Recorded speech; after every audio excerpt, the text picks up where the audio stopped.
Hey kid, welcome to KidTime StoryTime. Hold on, let me get Doug. Doug, I'm coming.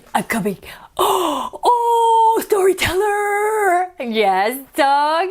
Oh, you know. What do I know? You know that I love stories about dragons and dinosaurs because in case you forgot, I did not forget, but you may want to remind the kids. Yes, kids. Doug the dinosaur. I'm actually half dragon.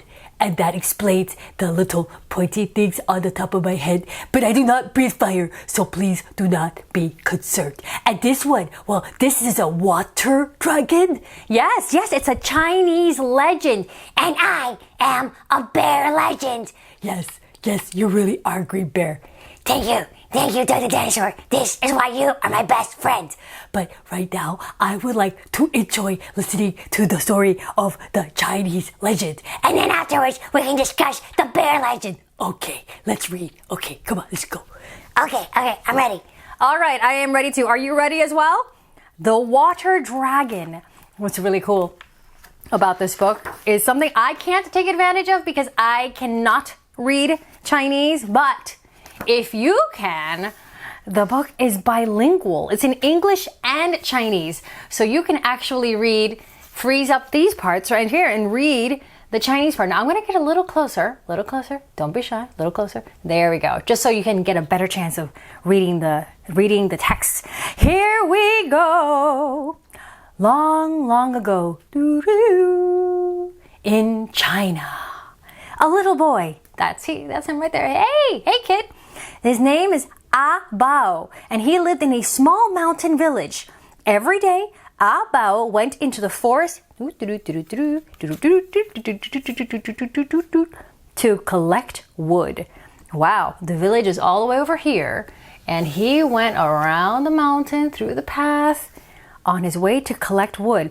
I imagine it's for maybe the fireplace, for cooking. One day, while collecting wood, Bao saw a shiny red stone lying in the grass. That would certainly catch my eye, a shiny red stone in the grass.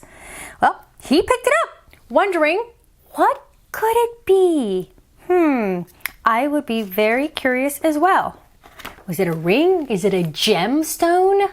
Oh, let me see. Can you read it? No, I'm going to have to open it up. I'm going to open it up so you could see the stone and read the words. So here's our glowing stone.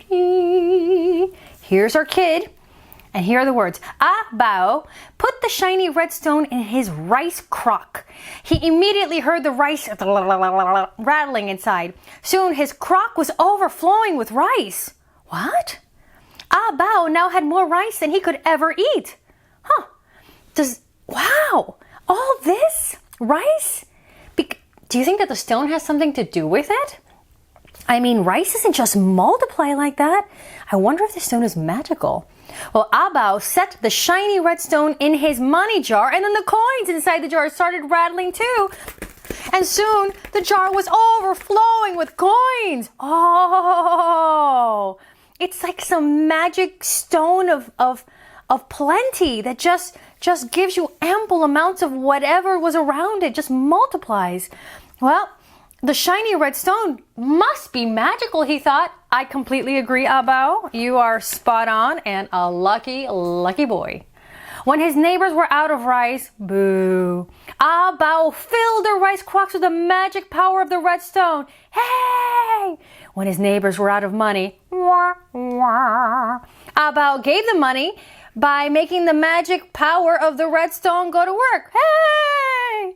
But ever since Bao found the magic stone, it had stopped raining. In time, the river dried up and the crops died. Sad, despairing, confused, praying for a miracle. Also sad, crying, deeply crying and afraid. What happened? I mean, the stone seems like it's a good thing. So why is something bad happening? Bao placed the magic stone in his water bucket, hoping that the bucket would overflow with water. Good thinking. That kid is clever. To his surprise, though, the magic stone absorbed all the water in the bucket instead. How can we live without water? He thought. Well, that night, Bao dreamed of a white dragon dancing in the clouds and showering the land with much needed water. A water dragon. Look at that. Look, yeah, there's the dragon. He's white, and then he's spewing this blue part here. It's water. It looks like he's coming out of these dark clouds, almost like storm clouds. And look, everything is green and fruitful and growing because of the water. They're tied together somehow. The drought and the lucky stone. Early the next morning, Bao decided to search for the water dragon because it must be a sign, right? He packed some food and the magic stone and off he went. Some days later, Bao met a giant snake blocking the road at the foot of a huge mountain.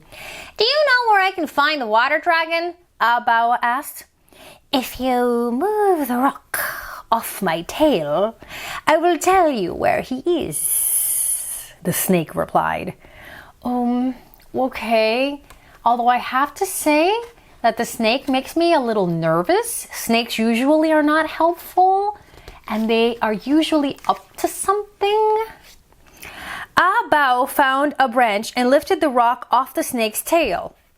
And the giant snake gave Bao a piece of his skin and said, Boy, this will be very useful to you on your journey. The water dragon that you are looking for lives in the far east. Be careful, because you will meet a greedy red monster along the way. Oh, okay, so he lifted the thing, and then I guess the skin, he gave it the gift of his skin, and he's in here, and he's giving him a warning, so I guess he's trying to be helpful, even though I have trouble trusting snakes, but maybe in this legend, the snake is not bad. Bao said thank you to the giant snake for his snake skin. Snake skin, that's very nice, especially in some boots. I'm sorry if you don't like snakeskin boots. And he continued his journey towards the east. He came to a nearly dry riverbed where he noticed a carp, one little carp, swimming in this tiny, teeny pool of water. Do you know where I can find the water dragon? Bao asked. If you move me to the well over there, I will tell you where he is, the fish replied. Oh, a well sounds better than this tiny little puddle that could dry up and leave our poor little fish high and dry. All right, Carpy. You know, he's a good kid. He's going to move you to the well. Oh, see, much better. Bao scooped the carp up out of the river with his hands just like that and placed them in, splash, the well. The fish gave Bao a piece of his skin with many scales on it. That must be the going gift these days. And he said, Boy, this will be very useful to you on your journey. The water dragon that you are looking for lives in the far east. Yep, we've heard that before. Be careful, because you will meet a greedy red monster along the way. Oh boy. Does he look a little worried? I think he does. He's heard about this red monster a couple of times, and he does not sound like a good guy. Well, Bao said thank you for the fish, for his scales, and he set off once again.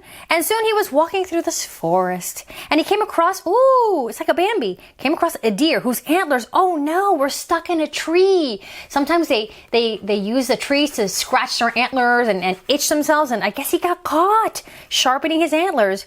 Do you know, excuse me, where I can find the water dragon?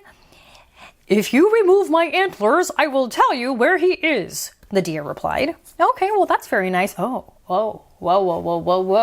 What is happening here? Is that some sort of a coyote, a wild dog situation? I don't know if you could get a good look at him, but he looks a little bit mean. Hopefully it's nothing. We're moving on. We're changing pages. Oh, pretty. Bao took his axe and removed the antlers from the deer. Now don't worry, they will grow back. The deer, and then in turn, gave Bao his antlers as a gift. And he said, Boy, this will be very useful to you on your journey. The water dragon that you are looking for lives in the far east. Be careful, this is going to sound familiar, because you will meet a greedy red monster along the way. Okay. Well, at least he's walking in the right direction, right? And he knows about the red monster. He certainly cannot forget to be careful now. So, of course, Bao said, thanks for the antlers. And he continued on his journey. Soon he came to this high cliff. And there, Bao met these two eagles. Ooh, looks like a big parent eagle and a baby eaglet. Do you know where I can find the water dragon? Bao asked. Oh, he's so friendly. It's a good thing that he knows how to speak to all the animals. Let's see what it says here. The eagle replied, if you can take my child to our nest at the top of the cliff, I will tell you where he is. The eagle replied. Oh, so the eagle needs a helping hand? Okay. Well, what did Bao do? Look at him. Look at him. Giant cliff. And look at him climbing. He put baby eagle on his back like a little knapsack, and up he's climbing. Climbed to the top and laid the little eagle, boom, safe and sound, softly in his nest. The eagle gave Bao a pair of claws. Ooh, wow, that's pretty fierce. And said, boy, this will be very useful to you on your journey. The water dragon that you are seeking lives in the far east. Be careful, because you will meet, you know who, a greedy red monster on your journey. Oh boy. Oh! Oh my gosh. I was not prepared to meet the red monster so soon. I know, they warned us, but I wasn't ready. Okay, let's do this. Bao thanked the eagles for the claws and continued on his journey, and it was not long before Bao met the red monster that everyone had warned him about. Do you know where I can find the water dragon? Bao asked. You won't be able to find the red dragon. Oh, no, wait, the dragon, not the water dragon. You won't be able to find the dragon unless you have the Dragon Ball, the red monster replied sulkily. What does a Dragon Ball look like? Does it look like my red stone? Bao asked. I wonder if that's the secret key. Wow, that is a big red monster. So big, apparently he could not find a shirt in his size. Yes, that's it! You should not have it! Give it to me! Oh, yes, they did say he was greedy. The greedy red monster jumped at Bao to grab the Dragon Ball, knowing that he would not be able to defeat the monster because he's so little. Bao ran as fast as he could. I will eat you up if you run away, the red monster shouted as he chased Bao to the edge of the cliff. If I lose this Dragon Ball, I will never find the water dragon, Bao thought to himself. He quickly swallowed the Dragon Ball and jumped off the cliff. What? Everything is happening so quickly now. First of all, brilliant idea and the swallowing, but the jumping off the cliff, I don't even know. What happened? What just happened? Bao landed in a deep pool of water at the base of the cliff. Is he okay? I mean, his head is above water so he can breathe. Is he just floating? Is he a little bit unconscious? Is he going to come back? I don't know. Let's see how this legend works out. Oh, he's okay. We're good. After swimming to shore, yes, Bao felt extremely thirsty. Yeah, me too. I'm going to have some water. You want to have some water with me? Hydration is very important for water dragons and humans. Well, after swimming to shore, Bao felt extremely thirsty, so he started to drink from the pool of water and emptied it in seconds. All this water? And he was still thirsty? Bao rushed to the east, China Sea, and started to drink the seawater.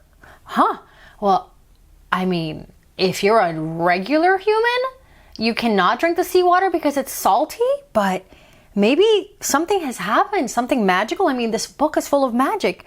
He kept drinking and drinking the seawater until he was no longer thirsty. I hope he still has all his treasures too after that fall. Oh, wait. all of a sudden, Ah Bao's body was wrapped in a snakeskin. The deer antlers were attached to his head. His back was covered with scales from the fish. His hands and feet were replaced by the claws from the eagle. Oh, and his eyes, they became red and shiny like the Dragon Ball. That walk, the entire walk was giving him the ingredients without him even realizing for what would become his destiny. Do you think he's the water dragon? I wonder. He flew into the sky, dancing in the clouds. Then he swooped down over the thirsty field, spraying water as he went. Ah Bao had turned into the water dragon. Look at that. That's incredible. The water dragon showered water on the dry earth until it turned green again. And that is the legend told of the kind water dragon who was really just a little boy named Ah Bao. Oh, wow. Our boy grew up to be an entire legend that's retold in Chinese and English for all of us to learn. Wasn't that so cool? Yeah. When are we gonna do the bear legend that is Green Bear? Oh, hold on a second. Storyteller? Yes, tell me. I loved it. Yeah, I loved it too. Can we talk about me now? Not yet. Okay, so I really loved it because he didn't know that he was fulfilling his destiny. Destiny. That's right. And you know, in a funny kind of way, I think that it's kind of a story that we can all think about. Yeah, like how we're all legends ourselves. Well, I mean, you could look at it that way. I choose to look at it exactly that way. But the way I look at it is that everything that you're doing, your whole path that you're taking, and everything that you're picking up along the way, like scaly skin and antlers and stuff like that. Yeah. Or in like a normal human's case, like knowledge, Like the one you get in books. yeah, and experiences and seeing things. Like when we travel and we learn about new places and stuff. And all those things help you become what you are meant to be. Which is a legend. Definitely a legend. A bear legend. You really get me, Doug. You really get me. I really get him. Also, I really dig this story. Me too. I loved it. I had never heard of it before, and now I'm totally in love with the water dragon. And I hope you loved it too, kid. Oh yeah, me too. I hope that you loved it as much as I did. And I would be so cool if I could spray water, but that's not the kind of half dragon that I am. I really like a non-fire, non-water type. I just like to read stories and talk kindly about people and bring happiness. So you're like a happiness dragon dinosaur. Exactly. Oh, you really get me, storyteller. You really get me. I do. All right, kid, go on. Find your destiny. Yes. And while you're at it, maybe you want to subscribe too. You want to tell them? Yes. If you like, please subscribe and come back all the time because we love to have you here at KidTime StoryTime because we're kind of legendary around here. Yeah, totally legendary.